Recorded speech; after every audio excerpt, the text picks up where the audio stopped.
नमस्कार। चलिए आज प्रकृति की एक सबसे अविश्वसनीय कहानी सुनते हैं। एक ऐसी कहानी कि कैसे वीरान से वीरान जगह पर भी जिंदगी वापस लौट आती है। ये प्रकृति की वापसी की कहानी है। आइए इस शानदार सफर पर चलते हैं।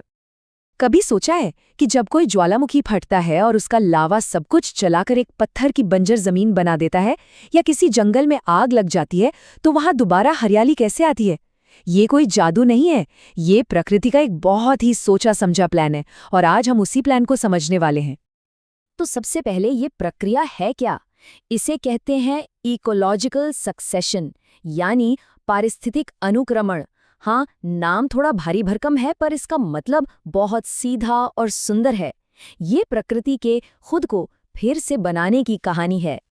बिल्कुल आसान भाषा में कहें तो ये वो तरीका है जिससे किसी भी जगह के पेड़ पौधे और जानवर धीरे धीरे एक क्रम में बदलते हैं। ये कोई अचानक होने वाली घटना नहीं है, बल्कि प्रकृति की एक लिखी हुई कहानी जैसी है, जहां हर जीव का अपना एक रोल होता है।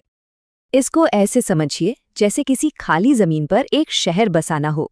क्या पहले दिन ही बड़ी बड़ी इमारतें बन जाती हैं? नहीं है ना। पहले कुछ जरूरी चीजें बनती हैं, फिर छोटे छोटे घर, और फिर धीरे धीरे जाकर एक पूरा शहर तैयार होता है। प्रकृति भी बिल्कुल ऐसे ही काम करती है, स्टेप बाय स्टेप। और इस शहर को बसाने का काम शुरू कौन करता है? प्रकृति के सबसे हिम्मत वाले सिपाही।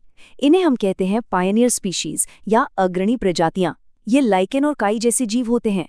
सोचिए, ये नंगी चट्टानों पर उग सकते हैं। यही वो हैं जो आने वाले जंगल के लिए जमीन तैयार करते हैं। अब मजे की बात यह है कि ये प्रक्रिया हमेशा एक ही रास्ते पर नहीं चलती।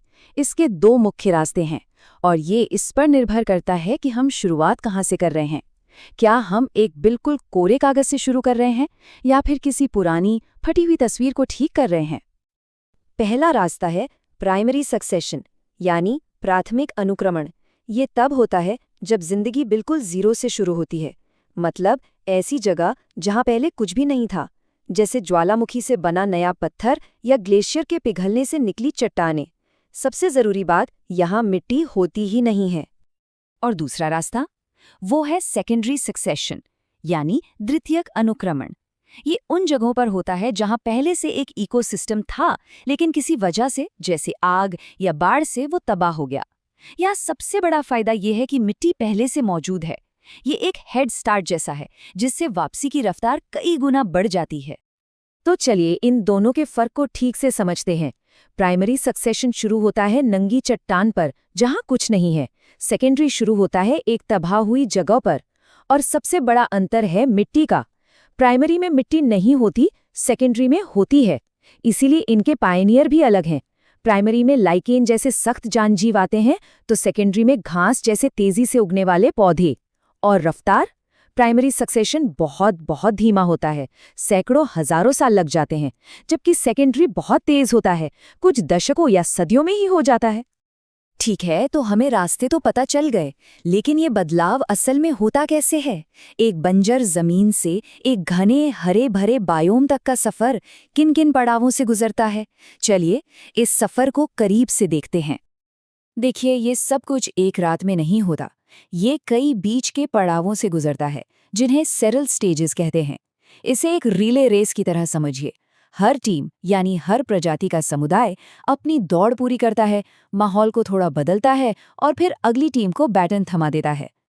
पूरी प्रक्रिया इन 5 कदमों में सिमटी है। सबसे पहले एक खाली जगह चाहिए, जिसे कहते हैं न्यूडेशन। फिर पाइनियर्स का आगमन होता है, यानी इन्वेजन। इसके बाद वहां भीड़ बढ़ने लगती है और चीजों के लिए कंपटीशन शुरू हो जाता है। फिर ये जीव मिलकर अपने आसपास के माहौल को बदलते हैं, जैसे मिट्टी बनाना, इसे कहते हैं रिएक्शन। और आखिर में सब कुछ एक स्थिर अवस्था में आ जाता है, जिसे कहते हैं स्टेबलाइजेशन। और ये हमें इस लंबी यात्रा की मंजिल तक ले आता है। इसे कहते हैं क्लाइमैक्स कम्युनिटी, यानी चरम समुदाय। ये इस कहानी का आखिरी पड़ाव है, जहां इकोसिस्टम अपने सबसे विकसित और स्थिर रूप में पहुंच जाता है। तो ये क्लाइमैक्स कम्युनिटी क्या है? ये वो आखिरी स्टेज है जो पूरी तरह से स्थिर और आत्मनिर्भर है। ये अपने पर्यावरण के साथ एक परफेक्ट बैलेंस, एक संतुलन में है। ये इकोसिस्टम का सबसे बेहतरीन रूप है। तो ये बेहतरीन इकोसिस्टम दिखता कैसा है? पहली बात, ये स्थिर होता है और खुद को बनाए रख सकता है। इसमें बहुत तरह की प्रजातियां होती हैं, यानी हाई बायोडाइवर्सिटी। यहाँ के फूड वेब्स बहुत जटिल होते हैं और आबादी में ज्यादा उतार चढ़ाव नहीं होता। सब कुछ बस संतुलन में होता है। ठीक है, हमने पूरी प्रक्रिया समझ ली, लेकिन बड़ा सवाल ये है कि इससे फर्क क्या पड़ता है? ये सब जानना हमारे लिए क्यों जरूरी है? चलिए, अब इसकी बड़ी तस्वीर देखते हैं। सबसे जरूरी बात जो हमें याद रखनी है वो ये है, सक्सेशन प्रकृति का खुद को ठीक करने का तरीका है। ये उसका इलाज करने का तरीका है। ये हमें दिखाता है कि हमारे इकोसिस्टम कितने लचीले हैं कि वो सबसे बड़ी तबाही के बाद भी दोबारा खड़े हो सकते हैं। तो चलिए फटाफट दोहरा लेते हैं कि हमने क्या सीखा। पहली बात, सक्सेशन एक तयशुदा प्रक्रिया है, कोई तुक्का नहीं। दूसरी, ये हमेशा हिम्मत वाली पायनियर स्पीशीज से शुरू होती है और एक स्थिर क्लाइमेक्स कम्युनिटी पर खत्म होती है। तीसरी, इसके 2 प्रकार हैं, प्राइमरी नई जमीन पर और सेकेंडरी पहले से मौजूद जमीन पर। और आखिर में ये सब समझना हमारे पर्यावरण को बचाने और मैनेज करने के लिए बहुत बहुत जरूरी है। और मैं आप सबको एक सवाल के साथ छोड़कर जाऊंगा। इस दुनिया में जिसे हम इंसान लगातार बदल रहे हैं, हमारे काम प्रकृति की इस हीलिंग प्रोसेस को तेज कर रहे हैं या फिर हम शायद अनजाने में ही इसे हमेशा के लिए रोक रहे हैं? सोचने वाली बात है ना?